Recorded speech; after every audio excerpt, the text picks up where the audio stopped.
I've had to be institutionalized for different reasons and whatnot. Like I've been to inpatient 3 times as an adult. So like, and that's a whole different beast than when you're a minor.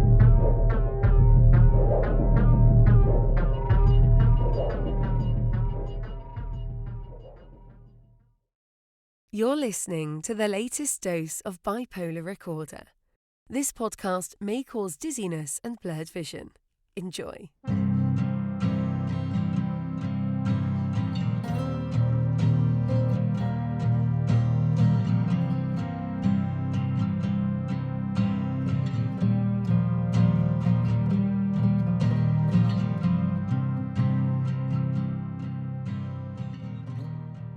Welcome back to Bipolar Recorder.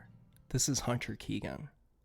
Today's installment features a young man who I met in my local community.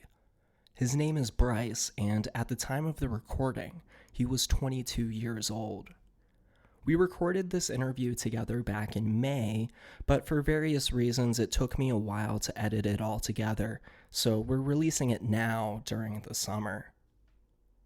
Bryce was studying in a prestigious engineering program at Virginia Tech before recently taking some time off to focus on his mental health. In this conversation, he discusses being diagnosed as bipolar when he was just a teenager. He also talks about the benefits and challenges of living with a neurodivergence, as well as psychedelic drugs, religious awakenings, and more. Now, I didn't realize this before we started the show, but Bryce had just been discharged from a psych hospital a couple of days before speaking with me. These can sometimes be tricky conversations to navigate because people's feelings and experiences are still so fresh and raw, but Bryce was very enthusiastic about sharing his story, so I let it ride. Bryce makes some interesting statements about religion and a religious awakening that he experienced around the time of this manic episode that recently landed him in the hospital. I'll add some additional voiceover context about this later in the recording. There are no major content warnings for today's installment, so sit back and get ready to listen to this intriguing interview.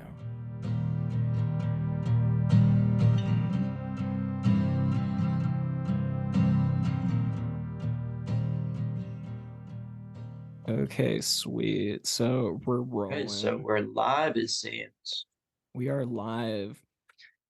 I am joined today by Bryce, a young man living in Virginia in my new community, the Roanoke area. Bryce has agreed to come on the show and speak a little bit about his life and experiences. So, Bryce, welcome to the show. Thank you so much. It is me, the one and only. So, Bryce, how old are you, man? I'm 22 years old, and about 4 days and a month from at the time this was recorded, I will be turning the grand old age of 23. So still Wow. pretty young to some, old to others. Yeah, I just turned 30 a couple of weeks ago, so I am, I guess, the older generation now. You're the second Gen Z dude who we've had on the show, so it's a I'd big actually honor consider to have myself a you. millennial, sir. I was A born in 2000. millennial. Yes, Okay. sir. 2000, new millennia. I'm a millennial. I claimed that.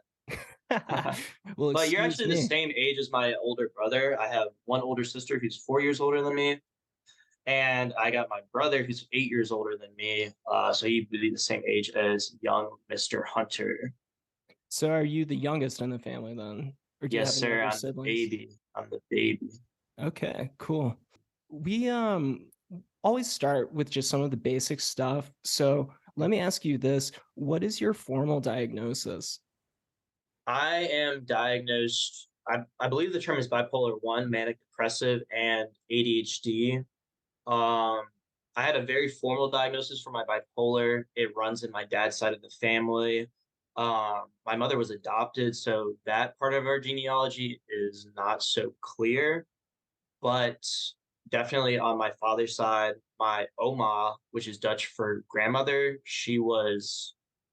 um, she was highly manic depressive. So I guess like it kind of got married into my family at some point, but like Mhm. I got diagnosed by a nurse practitioner that I am ADHD. So yeah, that's about it. I want to say it's as formal of a diagnosis, but like I know, like if you're ADHD, like you're constantly seeking that dopamine rush, and hopefully it's not from computer screens. Yeah, so bipolar 1 with ADHD. I live with the same conditions. I was diagnosed Yes, with sir. ADHD when I was like 6, and then I was diagnosed with bipolar when I was 22. How I old were see. you when you were diagnosed? 16 years of age over the summer break. Wow. So, what led up to that initial diagnosis?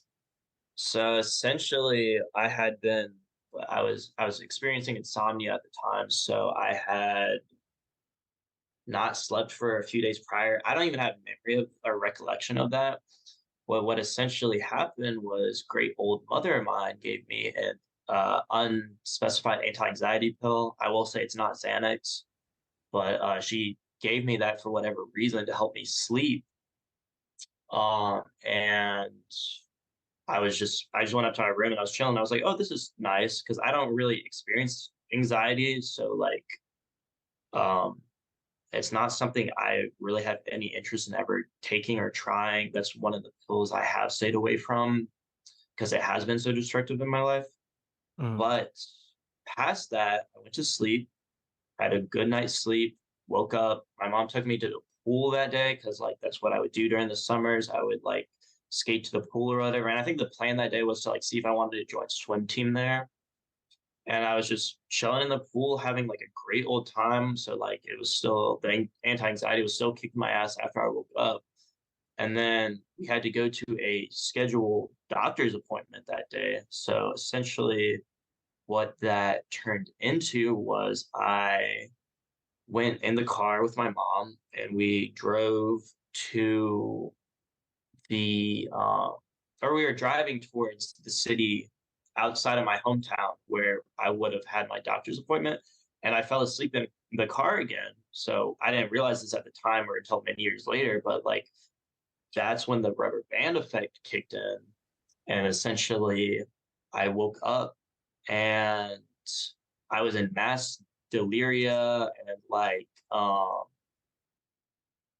anxiety, obviously, or it was more so paranoia than anxiety, but like that's what happens when you take a pill. Once you go through the withdrawal, it's like you get the opposite effect afterwards. And I was freaking out in the car, and my mother didn't know what was going on, rightfully so. So all I remember is we made our way to a 7-Eleven because I was like mad thirsty and manic, obviously. So like I remember all I got was like an Arizona tea that was like, super chock full of sugar, so super delicious. And all I remember is like we bought it. I got back to the car and I started chugging it. My mom was like, "Slow down, Bryce," and I was like, in that moment, it was like, "Wow, this woman's so disgusting to me." And so what essentially happened, and I don't really remember this part so much, but she called my dad to pick me up because obviously I was not with like I didn't want to like be with around my mother at that point. So then uh after that, my dad picks me up in his car and we went to like Wendy's because I was hungry at that point. Like it was like I don't even know what the time line of it is, but like essentially I we went to Wendy's and I got like a spicy chicken sandwich. That's all I really remember. And like when I ate the Arizona or drank the Arizona and ate the spicy sandwich, all I remember is it was like some of the most amazing food in my life. And then after that, I pretty much ended up in the Behavioral Health Institute.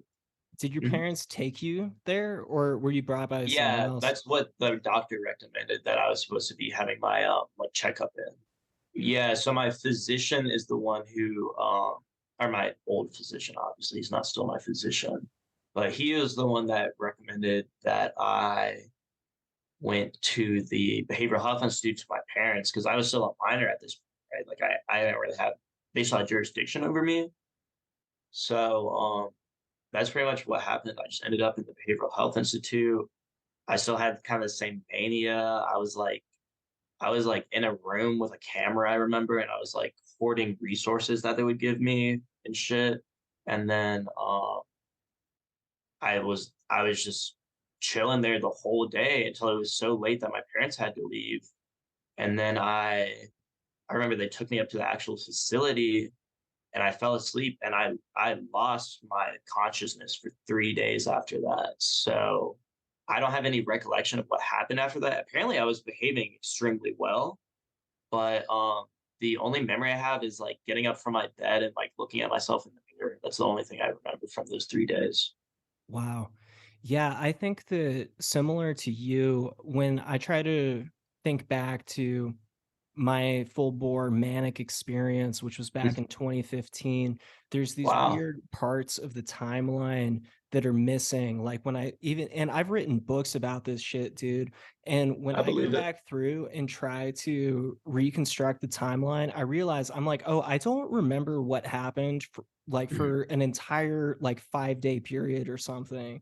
I guess it's because of psychosis. Like, what else would do that, right? Yeah, I mean, that's scary to think of is that your brain can go on autopilot and you have no recollection of it. So like that's where I'm confused on things is like who is really self at that point, you know? Like it's almost like your subconscious is your true self. Like everyone wears a mask, like even who you think you are isn't yourself because who you are is how other people perceive you.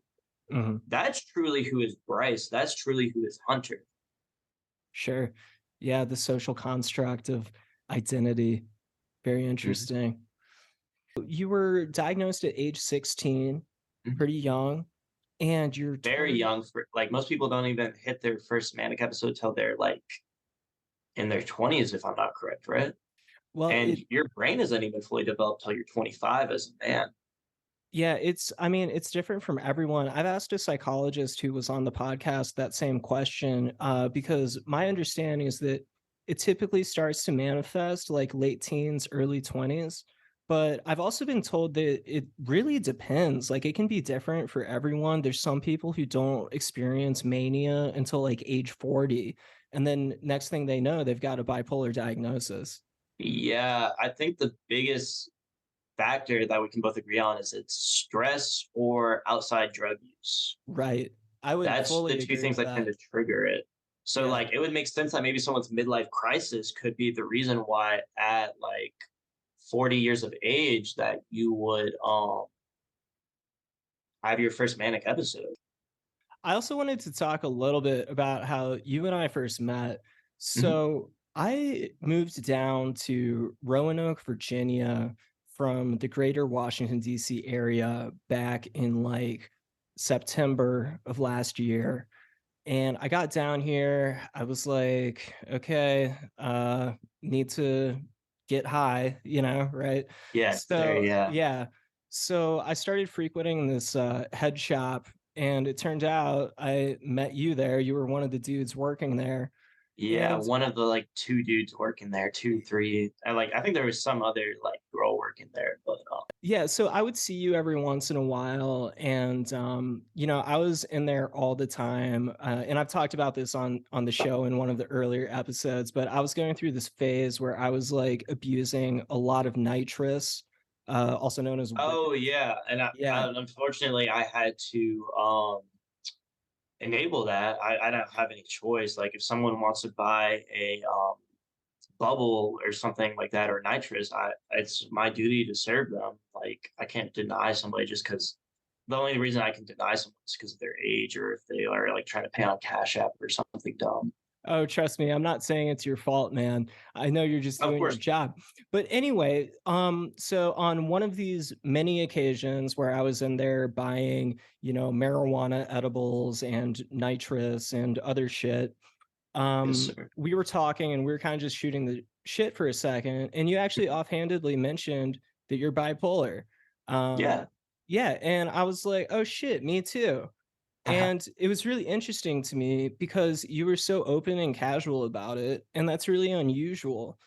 It just So, depends on how much I trust the person, to be honest. Like if I can tell the person's chill or if they're ahead, like chances are they aren't like some huge social media influencer, just like statistically speaking. So it's like, unless they're going to be like, you know what, fuck this Bryce guy, I'm going to like try to fuck over his life. And like, even to some certain extent, it's like, what are you going to do besides maybe tell my employer my diagnosis? So like, Hmm.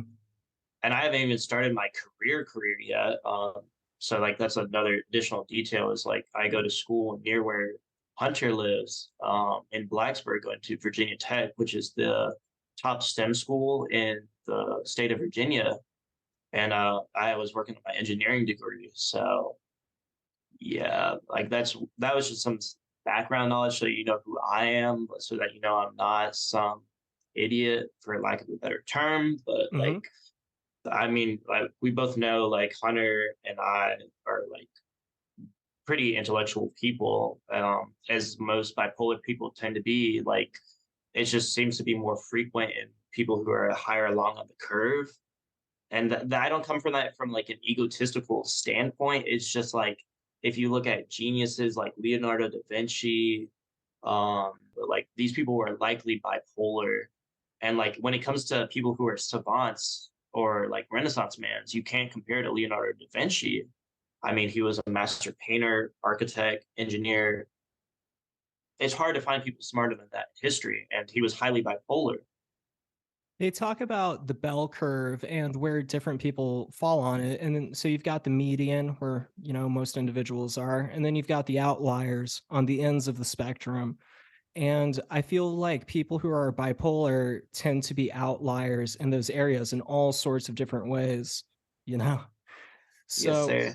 yeah, so I hear what you're saying. And I think that there is definitely, I'm not saying that I'm a genius, but I'm saying that when there are I mean, I'm bipolar. not gonna lie. I tested into Mensa, and like they said I could join. So like, there's that.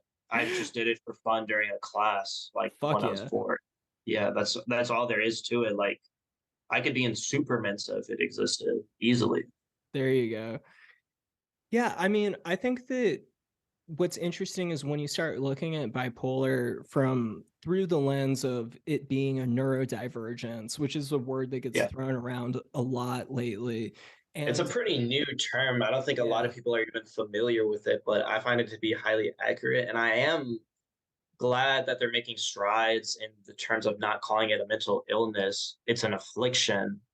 It is a disability. It is very yeah, disabling in many regards, but it's it's like if you look at it in Roman society, people who were like schizophrenic, people who were bipolar, people who were no, autistic. That's what I was looking for.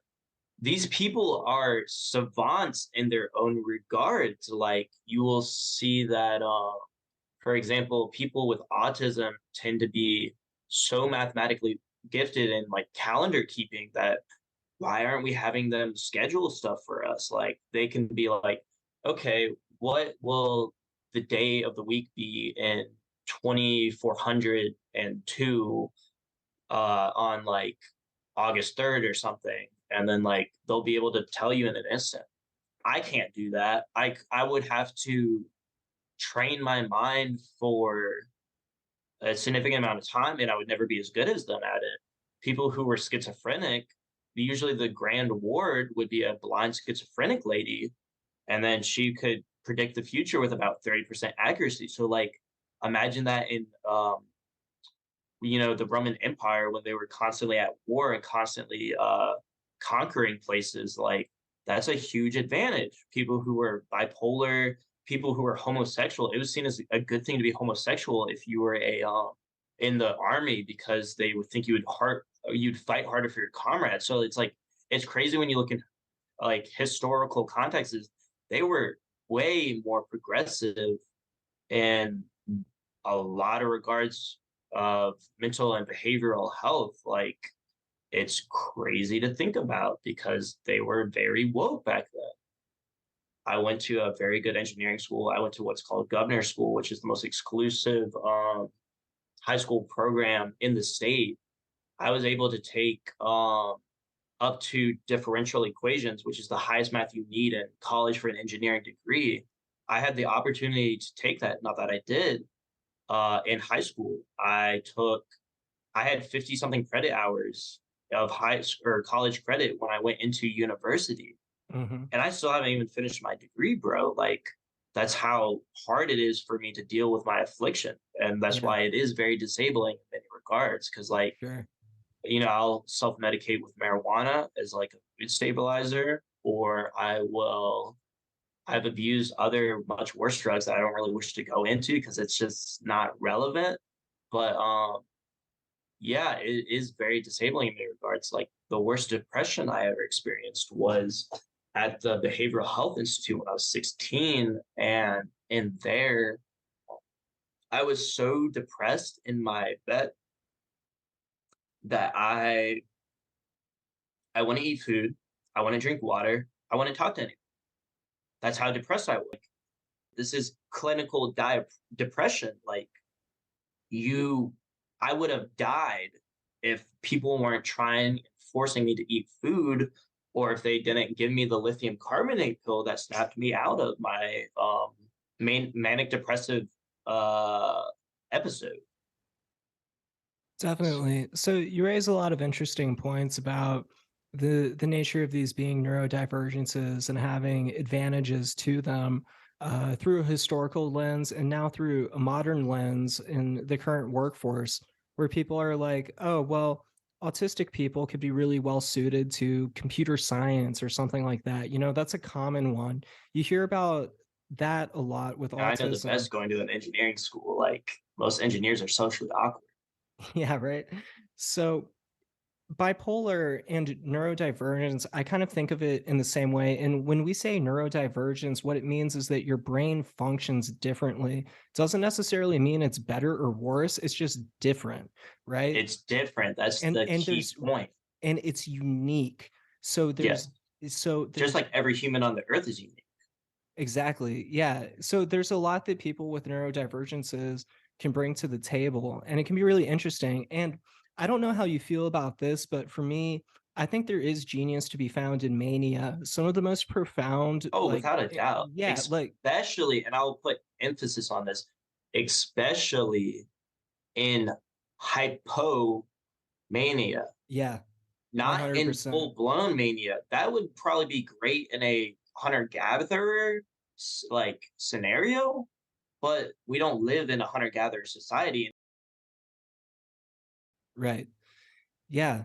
So I think that there's definitely things that I recall from when I was full bore manic where I it was like I could see through the universe almost. It was like my mind was It's ridiculous. watching Like the puzzle pieces just fall into place and seeing how you everything can was predict what's going to interconnected. happen next because your brain is running at such incredible speeds, especially if you are also ADHD, which I don't know if they play hand in hand or not, but like ADHD is another type of neurodivergence too. it's a whole nother beast. Yeah, for sure. So you were talking about some of the advantages to this, and then you were talking about some of the challenges.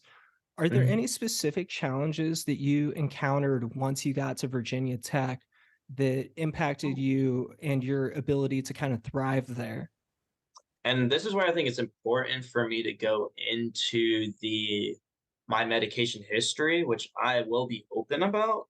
So I've only really taken three main medications to besides like self-medicating with like marijuana and whatnot. But the three prescription medications, well, there is a fourth one now, but the three that I deal with are, of course, lithium carbonate, as I've mentioned, which is supposed to be like the golden standard, which is kind of a disgusting, I know, like right? I hate it when they say that's that. I hate that they call it that, but it did its job when I was on it.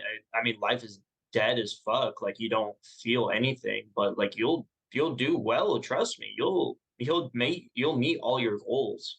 But like it's not worth it because you get no slice of life at the end of the day. You never really feel happy. You never really feel sad. I had a girlfriend at the time, and like like I loved her and I experienced like my first real love, but like I couldn't even imagine what that would have felt like with specifically ADHD. Um, like how much better my life could have been, like it's just very weird to look back in retrospect. super weird for sure. I think that when I was in college, I was pretty fortunate because I didn't start getting manic or hypomanic until I Till was the into my end. senior year. Yeah. Yeah, like I definitely experienced major depression when I was like a Mhm. sophomore and junior, but then toward my last semester at Penn State, things just like escalated and escalated really rapidly. And that was when things started getting dangerous. So I was lucky, just by coincidence, I graduated college like a month before things really got fucking insane. And Yeah, once they when you had to did go get, into the real life, real world, that's yeah, that's when the stress actually is, because like college is cake compared to high school, in my opinion. yeah, It is way easier, especially if you have the support groups that you need. Like you have friends, you're having fun, you're partying and all that. mhm, It is entirely different than like if you're like how I was. This is why I had to withdraw from college my last semester. I was so goddamn isolated. Like I had one real friend, my roommate, my senior year, which is still this year. Like I could have been graduated because, like I said, I came in with 50 credit hours, but like I've had to be institutionalized for like suicide attempts, and like I've had to be institutionalized for different reasons and whatnot. Like I've been into inpatient 3 times as an adult. So like, and that's a whole different beast than when you're a minor, because when you're a minor, like it's cake. You're still a kid. Like when it comes down to like our definition in American society as to what an adult is, but like it is, it's just weird in retrospect, as I'll repeat myself. do you have a single specific bipolar experience that was like head and shoulders the most intense one? I think like besides my first manic episode, which was just because it's the first time that it happens, it's so mind blowing. It Mhm. would be the first time after I took psilocybin, I mixed with lemon juice to amplify the effects. Lemon Tech. Yeah, yeah, that was. I don't even know if, like, because from what I've read on research papers, is it's not even considered mania, because like as many of the viewers know, I'm sure, bipolar people are not ever supposed to take antidepressants, which is what uh, the the fungus that grows psilocybin naturally um, is classified as. It's almost miraculous in the way that it cures depression. Mhm. So I'll tell you about that first trip that I had. I peaked extremely quickly, as like I do have a very high metabolism, having hyperthyroid. I have a resting heart rate of 120. So I all I really remember is I was with my two best friends. Realistically, I wouldn't say they were my best friends, but they were my two best supporters. They were still my best friends, but like they weren't my best, like the number one friend. So they were the ones that encouraged me to try it because they just had it laying around. It was, I believe, 1.5 grams. I don't even know what strain it was. They probably didn't know. They just had it lying around because they weren't planning on taking it. Because, like, what is a couple going to do with 1.5 grams of shrooms unless they're just going to microdose it, which is like, that's cake when it comes down to Yeah. it. All I really remember was like my vision went into third person, quite literally. Like, it was like I was, Okay. disassociating from my own vision, Mhm. as you quite commonly do when you trip. I'm sure. I'm sure it's also different for someone who's neurodivergent or has differing brain chemistry from the average person. But I remember that specifically. So going back to the original story, I was I remember going to the bathroom and looking in the mirror, and that didn't look any different to me because, like, most people say, like, don't look at the mirror and shrooms, you'll go crazy. I just saw myself, like, I think my self image is pretty accurate. So, like, I don't really have a problem with self. I'm quite the egomaniac when it comes down to it, which is a problem I need to tame. I need to work on humility and being humble. But I just looked at myself and was like, okay, it's Bryce or whatever. I remember peeing. That was hard to do. It was hard to pee, which was a humbling experience, as I think it's kind of weird to do anything on shrooms. All around, it was just a strange experience. And I will say the grand finale of this is when I peaked, which was extremely quick, as my metabolism is quite high for the average male having hyperthyroid and just like being active, as I'll say again, and I'll try not to repeat that anymore. But because I'm not trying to flex at the end of the day, I'm just giving you background information. But I remember I completely disassociated. I was slumped in a recliner, just chilling. I went, my perception turned completely black, and I saw an entity, is the word I'll use. Jinn is more, I don't know if you're familiar with the term Jinn, but that's more accurate. Jinn just means not quite angelic, not quite demonic. It's just something in between. It's just, Okay. it's just something that lives on a higher plane of existence than you. Because, like, as I said, I studied, or I will say, I studied relativity and quantum mechanics in high school, so like I'm familiar with theoretical physics. I actually studied it at school, unlike most people who just watch YouTube videos and think like, oh, I'm woke, I'm woke. But from there, I saw a like I'll just say intercelestial being that reminded me of the Buddha.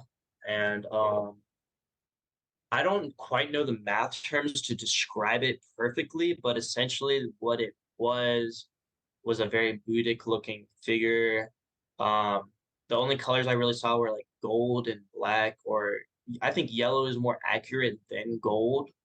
And there were rings going around it, or arcs is a better term, but they were rings when I like actually speak about it, just Yeah. going around it that were like checkered from gold to black to gold to black, black and Mm. yellow, if you will. Um, and it was just a very divine experience. I could tell it was a very powerful entity. Of course not the Lord, because I can't even imagine seeing his beauty. But it was easily, like a fourth, fifth, sixth, ninth, so on. It probably couldn't even be defined by a dimension that a third dimensional being is what we are. We can't comprehend what it's like to even be in the fourth dimension, because that would mean that you can move forward on the timeline and backwards in the timeline. Fifth dimensional, that would be going forward and backwards, as well as being able to jump multiverse timelines. And then when it really gets confusing is the sixth dimension, which is what essentially Rick Sanchez is in Rick and Morty. That's when you can shoot a portal gun and go in between multiverses, because like instead of it just being linear or planular, it becomes third dimension in the next set of dimensions, which is time and space. So these things are indescribable through our perception as third dimensional beings. So there's really no good way to explain what I saw. I gave you the best visual interpretation that I can. And I'm sorry it's not totally complete, because, like, at the end of the day, it's indescribable. That's the only word you can use to describe it, is it's indescribable. Mhm. So that's about as in depth as I'll go on that specific shroom trip. I've never had an experience like that again, and I've had good quality shrooms before or after the fact since then. I mainly was into microdosing, which was like, I mean, I wouldn't not recommend it, but it's nothing crazy. I wouldn't recommend it to a bipolar person, because like it's not fun to have micro trips when you're out in public. Like it might Mhm. be kind of cool to some people, but me personally, I don't think that's ever appropriate, especially if you're in school or work. You don't want to be tripping.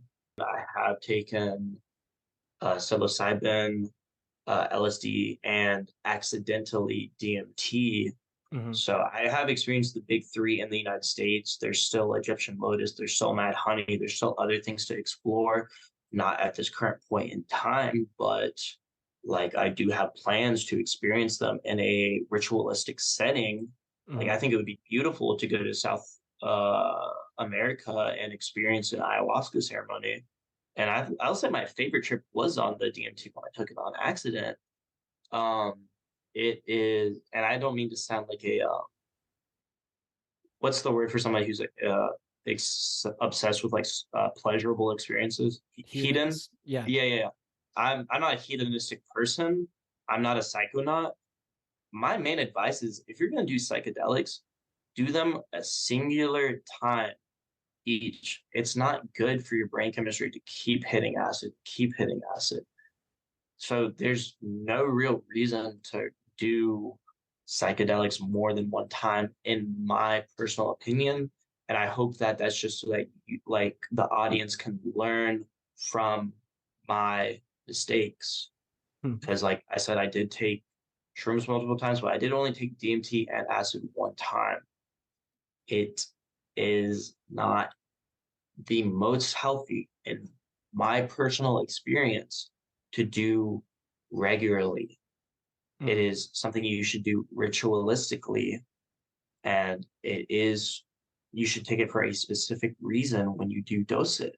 And if that is to cure your depression, if that is to work on yourself, if that is to face your problems, perhaps it could be something that could be beneficial for you. And there's still research being done. Yeah, very interesting perspective to have. I think that, it's very interesting because I have felt during the come up on a shroom trip, it feels Mhm. kind of like hypomania vibes sometimes Yeah, to it me. does. Yeah, like this almost like clearer, like laser perception of reality and also of emotional sensitivity and Yes. spiritualness. Like the third eye thing is Mhm. crazy because like on certain shroom trips I've had, it is like you feel something in your forehead and it feels like another sensory perception of stuff It that's just changes your flowing brain into you. chemistry. Yeah, it just lets stuff start flowing through you. So yeah, I appreciate your insight on that. And I don't Absolutely. And you said you've been hospitalized a couple of times now, two or three times in your adult life, I think you said, right? yeah, three times in my adult life and one time as a minor, So which is a lot for a 22-year-old. right, right. Yeah, you're still fairly young. And have Thank in you. I'm old, but yeah. You're not old. Like, I think most people say they're happiest when they're 30, because that's when you got your life Yeah. pretty much figured out as to what you're gonna be doing for the rest of your life. I still don't even know what my next play is, you know? Like, Mhm. I'm going by ear at this point. I don't have the wisdom and the life experience that you do. It's weird for me to even think people were alive before I was born, you know? Yeah, That's a weird concept, and people are gonna be alive after I die, and God forbid that happens anytime soon. for sure. So I wanted to ask you this, were any of those hospitalizations helpful? That's where things get tricky because I never voluntarily went to a hospital, and I find for people who usually have a good life, projection, what does it really do for you? It's like going to preschool. They're like, "Oh, what are your feelings? What are your coping mechanisms?" It's like, we're adults. Like, Yeah. is it like it's weird for me to think that there's people that don't even have that kind of stuff figured out. It's like you're Mhm. you're older than me, but like you're still spending all your money on cigarettes. You're still won't find a stable job. In terms of that, I think that I feel as though, and I've only been hospitalized once, but I felt as though I see. it was a very, very infantilizing experience. Can you Like define that term? On the like, as in vanity, or what do you mean? in terms of like just treating people as children, as like Yes, it's yeah, exactly like that. and And it's it's like you'll hear the staff say they. It's like, say patients, say mhm, human beings. You're yeah. treating us as undesirables, especially people who live with schizophrenia.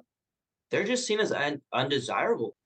The hospitalization experiences, did they like did you take Mhm. away any self-care strategies from them or anything like after you got out? You can get valuable lessons, but I would say it's from interacting with the people there. Right. When you find people there that are even if their life is like shitty at the end of the day, they have experiences that you don't. That's why I don't encourage you take people's numbers and stuff because they can dox you, they can Mhm. hurt you, they can ruin your life. But I would encourage you to speak with everybody that you can, work on yourself. So, like, maybe you're not good at dancing, singing, or conversating. Practice that while you're there. 'Cause it's the best place to do it because you are almost guaranteed to never see those people again. It's the most shameless version of yourself when you're there because you're not worrying about your coworkers, your friends, you're not around any of them. You're not allowed to be around them. Your Mhm. parents can or like family can only really or your friends can only visit you at most once a week. You don't have religious freedom. You Mhm. can't go to church. You can't like maybe they'll bring in a priest to talk to you, but that's it. Yeah. You can't I can't have my rosary there. That's an Mhm. impediment on my US legislative right to the statute of religious freedom. Right. I can't have my rosary there because it's considered a weapon.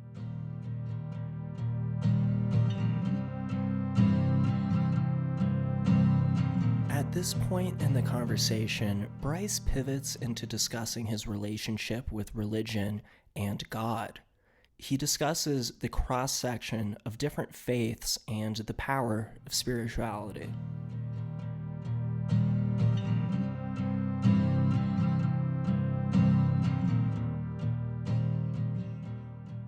The best you get is a Bible. And like, if you're not somebody who's very studious into biblical study, like, I'm not going to say it doesn't do you anything because anytime you open the Bible, you can get the word of God and message that's been distorted by the devil as the Bible. We don't have the original gospel, we don't have the original Torah. But I would insist, if you can and you're open to it and you're not ashamed to ask for a Quran while you're there, Mhm. because that is a very undistorted form of the Word of God and you can open it and read it in very plain English, or if you're lucky enough to know a dialect of Arabic, you can read it in Arabic and get the direct message from the one and only, as I believe it, Lord God Almighty. Oh yeah, man. That's righteous. I just feel like it's important for people to hear that. Mhm. That's I believe, I'm not even familiar enough with Judaism to speak on that. And that's something I will have to explore in the future. I'm much more well tuned into Islam because like Christianity and Islam, people don't realize they're not this. Mhm. And the extremists have kind of ruined that in America. Islam and Christianity is this similar. Mhm. The only thing that differs is they don't see, and this is specifically only Muslims. I won't even say Islam says this because they're at the end of the day, Judaism, Islam, and Christianity are all three Abrahamic religions. They all have the same core beliefs. The biggest misconception now with Islam or Islamic people or the ethnic group who would consider themselves Muslim, and it's not even an ethnic group because anybody on this earth is as Islam believes it, born a Muslim. And when you take the Shahad, if you didn't weren't born into Islamic faith, all that is it's not even a conversion; it's a reversion to becoming a Muslim. And I don't claim myself to be a Muslim. I have brothers in God, Allah, that are Muslims that are very close to me that are part of my personal community. Mhm. Um, but people are so misinformed on this stuff. I even talked to a Baptist, I'll say preacher. I was there at his church to pray, and I specifically told him all throughout our conversation, I'm here to pray, nothing more, nothing less. And he took me into his office with a man that was listening to our conversation the whole time and not speaking a word, a very good listener. We were I don't even want to say arguing, but that's what it unfortunately turned out to be. We were Mm, conversating about Islam. He, as I would say, audaciously said, I know everything I need to know about Islam. He wouldn't even say Allah, mm, the Arabic words for the God. He wouldn't even admit that is the same as the English speakers would say God, as the South American speakers would say Dio, lo Dio, like, or even just Spanish people, or even people in the Vatican might say it in Latin, even though that is a dead language. But it's really just disgusting when it comes down to it. mhm. It's really just disgusting that the only thing that people know or are educated about in the United States about Islam, and I'm sorry if I'm getting so passionate, but it's almost infuriating to many extents.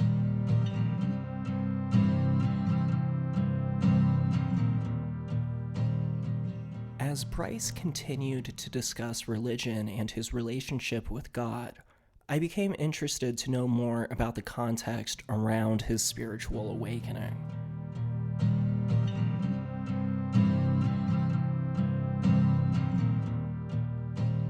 How long ago did you become so devout in these beliefs and perceptions? You I'm still before a babe in Christ.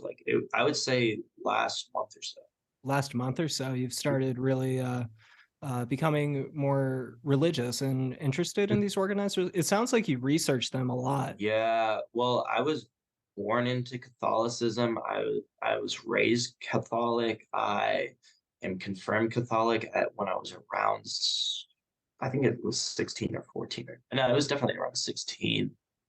Um, as many of my friends that I went to school with are, and they probably don't claim that they're Catholic, but they're the Holy Spirit resides in them through the sacrament of confirmation.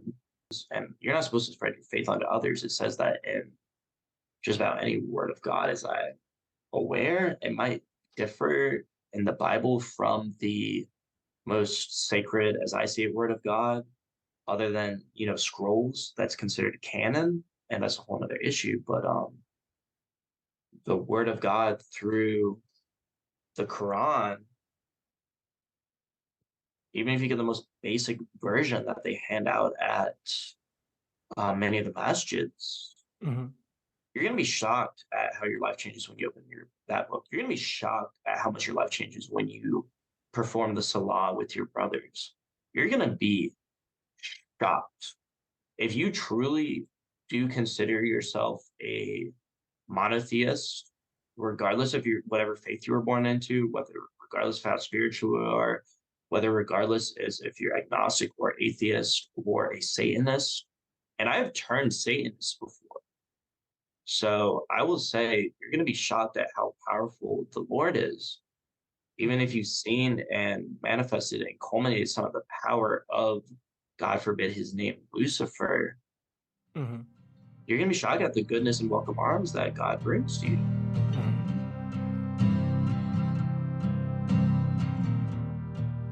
Religious awakenings can sometimes be a component of mania, and I couldn't help but notice this parallel as I was speaking with Bryce. So I dug a bit deeper. Bryce reveals that he had been going through a stressful and triggering time as he had to withdraw from his final semester of college at Virginia Tech. Shortly after withdrawing from school, he began experiencing a manic episode that landed him in a psych ward just a couple of weeks prior to the recording.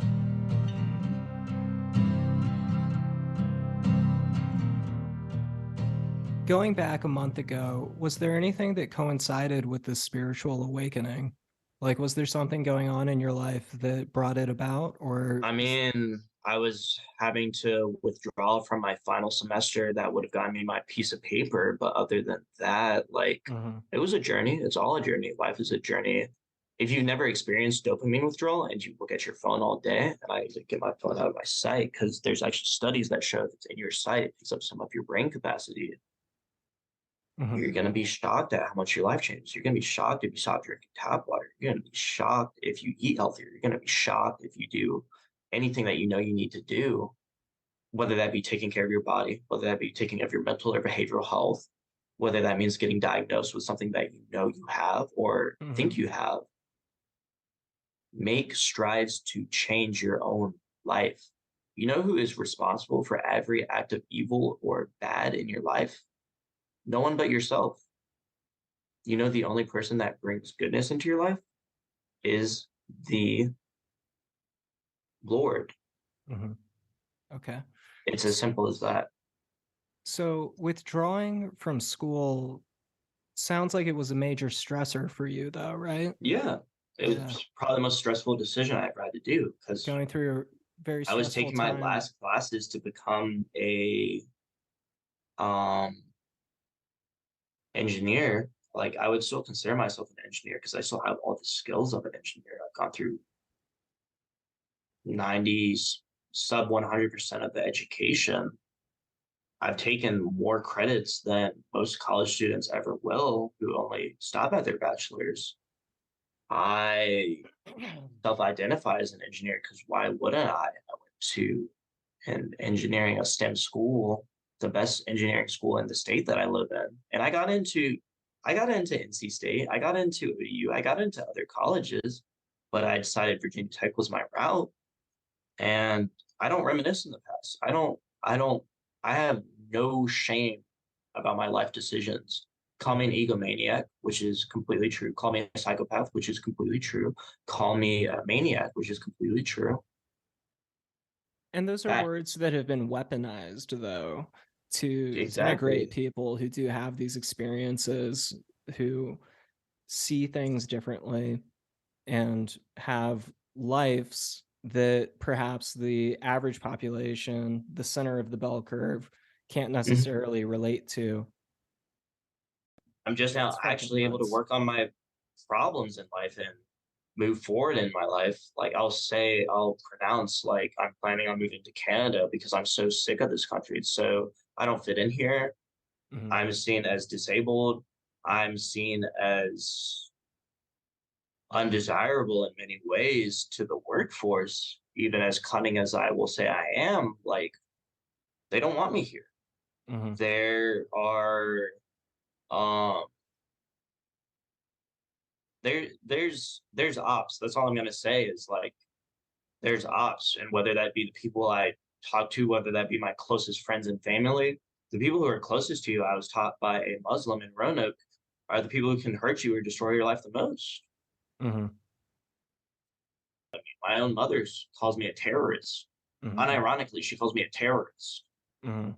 You know how hurtful that is for a son to hear from the woman that he loves the most in the world. Mhm. Yeah, that's fucked It's up. hurtful. Yeah. What has led you to your current understanding of like not being desirable here or not being wanted here? Is this because society has conveyed to you that it's just not the right fit? I don't know how to The put it. best way I can just describe it is it's fucked. Like Hmm. everyone that lives in the United States is so nationalistic that they want to believe it's the best country in the world, but Hmm. it's not. Look at life in any Nordic country. Like people there are way happier. And like I'm blessed enough to be about one quarter Dutch and a good amount Norwegian. And like you're considered racist if you even talk about your ethnicity as a white person, as a Caucasian. So I'm blessed that I can even fit in wherever I choose to move after Canada. I can live in Germany, Netherlands, Sweden, Norway, Hmm. Spain. I can live in I can live in anywhere in Europe that I really want to for the most part.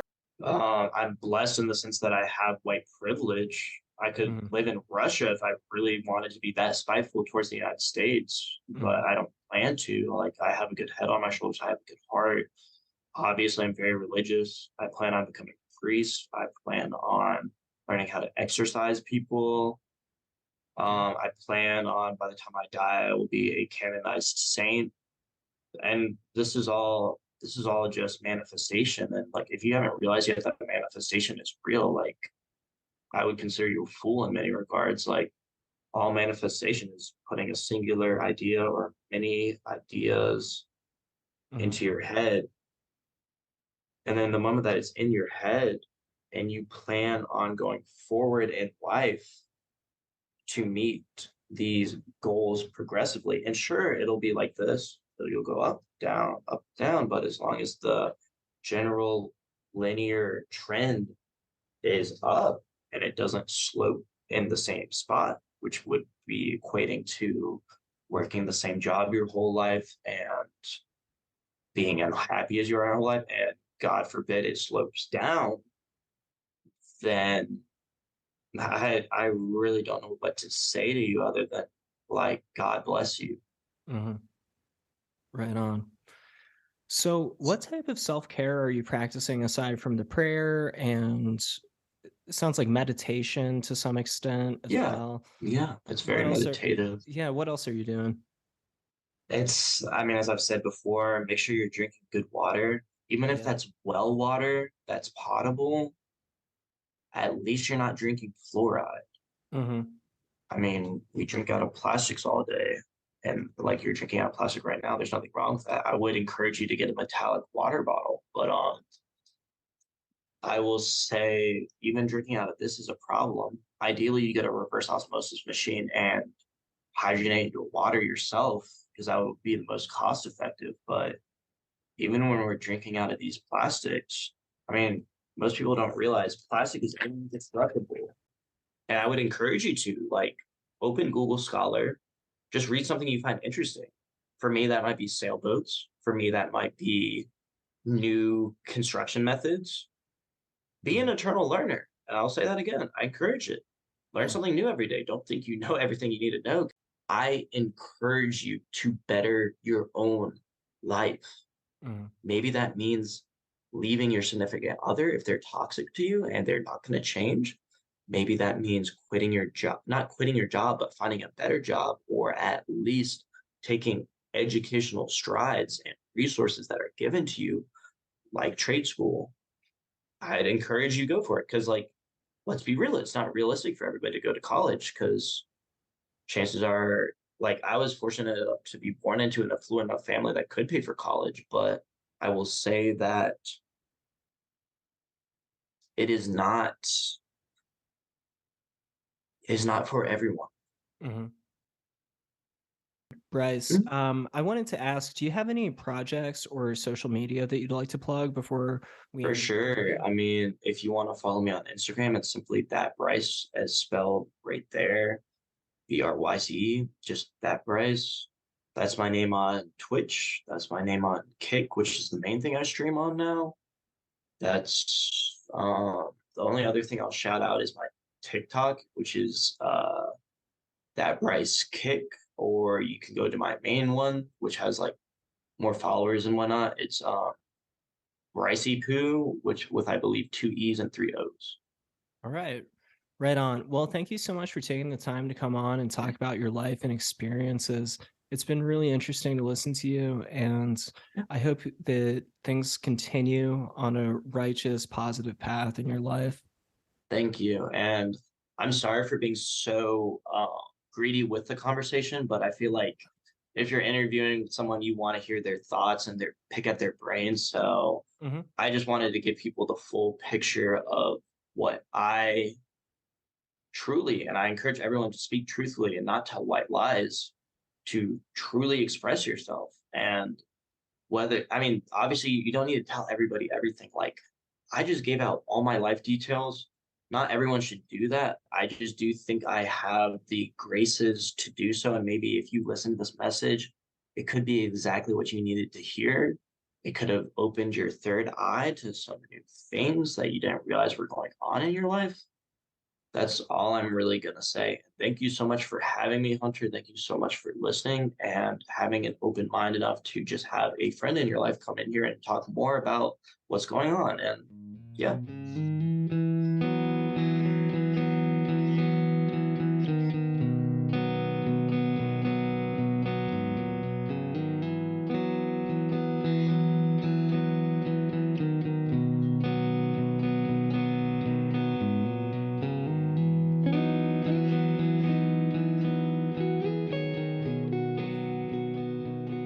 Thanks for listening to this conversation with Bryce. I always like hearing from younger people who are navigating and learning from their bipolar journeys with fresh perspectives. Bryce is on Instagram, Twitch, and Kick at @thatbryce. That's ThatBryce. Bipolar Recorder is on Twitter, Mastodon, Instagram, and Threads. Really? Threads? Yes, we're trying it. At Bipolar Recorder. Just as a reminder, Twitter is our primary social media presence, and that is the best source to follow for show updates, bonus content, and more. Bipolar Recorder is an independent project, an indie podcast, if you will. To support the show, check out our Patreon page and or post about it on social media and tell your friends about it. I'm Hunter Keegan, and I can be found on Twitter at HHKeegan. Thanks again, and have a great day, evening, or night, wherever you are.